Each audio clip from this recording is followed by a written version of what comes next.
আজি আমি কি শিকিম? General knowledge. হয়নে নহয়? ইংলিছত কয় জেনাৰেল নলেজ। আৰু অসমীয়াত সাধাৰণ জ্ঞান। হয়নে নহয়?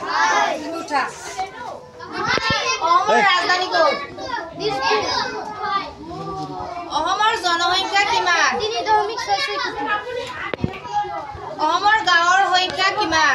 2011 চনৰ তথ্য মতে 26,393। বহা।